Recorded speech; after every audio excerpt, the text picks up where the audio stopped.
চিনির মিষ্টিতে এবার দুশ্চিন্তার তেতো স্বাদ। উৎসবের মরশুম শুরু হতে না হতেই বাজারে চিনির দাম আগুন।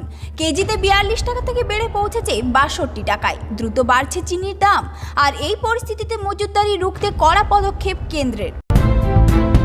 নমস্কার বন্ধুরা, আপনারা দেখছেন voice of Bankura, presented by Sheshpati hotel and restaurant. ভালো খাবার আপনজনের সাথে। পাইকারি ক্রেতাদের জন্য বেঁধে দেওয়া হলো চিনির মজুদের সীমা।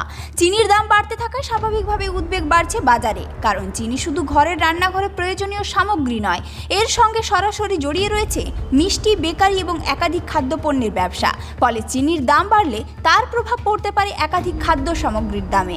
সবচেয়ে বেশি সমস্যায় পড়ার আশঙ্কা মিষ্টি ব্যবসায়ীদের। এখন পরিস্থিতি বলতে দামটা বেড়ে যাওয়ার ফলে আমাদের কাস্টমার কিছু কমেছে মানে কি, তারা তাদের আর্থিক অবস্থা, জিনিসের দামটা বাড়ানোর ফলে তাদের আর্থিক অবস্থাটা মানে ঠিকমতো কুলাচ্ছে না, যার জন্য তারা মিষ্টি খাওয়াটা কমিয়েছে। হয়তো বেশি খাচ্ছিল, একটু কমিয়েছে, আর এমনিও কাস্টমার একটু কম আছে এখন। তো চিনির দামটা এতই বেড়ে গেছে অস্বাভাবিক, যেটা আমাদের মানে কন্ট্রোলের বাইরে চলে যাচ্ছে। এবার আমরা কতবার মিষ্টির দাম বাড়াবো আর কতবার ছোটো করবো, এবার আমাদেরকেও কাস্টমারকে বলতে লজ্জা পাচ্ছে। উৎসবের মরশুমে চাহিদা যখন বাড়ছে, ঠিক তখনই চিনির যোগানের টান এবং দাম বৃদ্ধির জেরে বাড়তে পারে উৎপাদন খরচ। সরকারি তথ্য অনুযায়ী বুধবার প্রতি কেজি চিনির দাম ছিল 54 টাকা, অথচ মাত্র 2 দিন আগে 17ই আগস্ট দাম ছিল 51 টাকা। অর্থাৎ অল্প সময়ের মধ্যেই দামে বড়সড় পরিবর্তন। পেট্রোলে ইথানল মেশানোটাকে এমনভাবে প্রশ্রয় দেওয়া হচ্ছে, সেই ইথানল তৈরি করতে গিয়ে যা যা উপাদান, সেই সব সামলাতে গিয়ে এপাশে চিনির দামটা গেছে বেড়ে। এই পরিস্থিতিতে মজুতদারির বিরুদ্ধে কড়া অবস্থান নিয়েছে কেন্দ্র।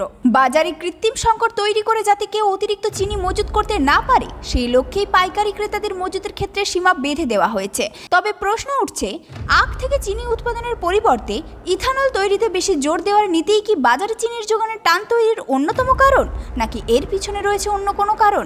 আলাদা করে ইথানলের প্ল্যান্ট তৈরি হচ্ছে বিহার, ইউপিতে, তার জন্য চাষ হচ্ছে আলাদা। আমার মনে হয় না এখান থেকে ক্রাইসিস হবে, এত বাড়ার কোনো কারণ নেই। সেই প্রশ্নই এখন ঘুরপাক খাচ্ছে বাজারে। উৎসবের মরশুমের আগে চিনির এই লাগাম ছাড়া দাম বৃদ্ধি নিঃসন্দেহে বড় উদ্বেগের কারণ। কেন্দ্রের মজুদ নিয়ন্ত্রণে বাজারে কতটা স্বস্তি ফেরে, এখন সেই দিকেই নজর। তবে একটা বিষয় স্পষ্ট, চিনির দাম বাড়লে শুধু চায়ের কাপেই নয়, তার আঁচ পড়তে পারে মিষ্টির দোকান থেকে সাধারণ মানুষের পকেটেও। এই ধরনের গুরুত্বপূর্ণ খবর সবার আগে পেতে আমাদের চ্যানেলটি সাবস্ক্রাইব করুন, আর ভিডিওটি শেয়ার করতে ভুলবেন না। আপনার মতামত কমেন্টে জানান, আর লাইক শেয়ার করে ভয়েস অফ বাঁকুড়ার পাশে থাকুন।